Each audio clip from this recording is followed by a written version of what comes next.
1757 से पहले बंगाल में पॉलिटिकल टेंशन बढ़ रहा था। नवाब Siraj ud Daula British east India company की बढ़ती ताकत से नाराज थे, क्योंकि कंपनी बिना इजाजत किलेबंदी कर रही थी और अपने नियम खुद बना रही थी। इसी बीच ब्रिटिशों ने मीर जाफर के साथ एक सीक्रेट डील की। उन्हें नवाब बनाने का वादा किया गया, बदले में युद्ध के समय साथ न देने की शर्त रखी गई। यही साजिश प्लासी की लड़ाई का सबसे बड़ा टर्निंग पॉइंट बनी। 23 जून 1757 को प्लासी के मैदान में दोनों सेनाएं आमने सामने थीं। एक तरफ नवाब की बड़ी सेना और दूसरी तरफ कम संख्या में लेकिन संगठित ब्रिटिश फोर्स। युद्ध के दौरान बारिश हुई, जिससे नवाब की सेना का बारूद भीग गया। वहीं मीर जाफर ने भी साथ नहीं दिया।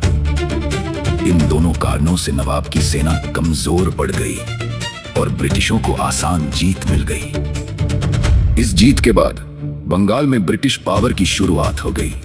ब्रिटिश ईस्ट इंडिया कंपनी असली रूलर बन गई और नवाब सिर्फ नाम का रह गया। मीर जाफर को नवाब बनाया गया, लेकिन वो सिर्फ एक पपेट रूलर थे। असल कंट्रोल पूरी तरह ब्रिटिश के हाथ में था। ब्रिटिशों ने बंगाल की अपार दौलत पर कब्जा कर लिया। सोना, चांदी और संसाधन बाहर जाने लगे और ड्रेन ऑफ वेल्थ शुरू हो गया। इस लड़ाई ने भारतीय शासकों की कमजोरियों को उजागर कर दिया। आपसी फूट, विश्वासघात और कमजोर नेतृत्व, यहीं से भारतीय शक्तियों का पतन शुरू हो गया।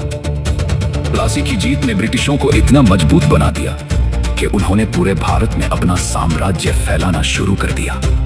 यही घटना ब्रिटिश राज की नींव बनी। इस तरह प्लासी की लड़ाई ने एक ट्रेडिंग कंपनी को पॉलिटिकल पावर में बदल दिया और भारत में ब्रिटिश साम्राज्यवाद की शुरुआत कर दी।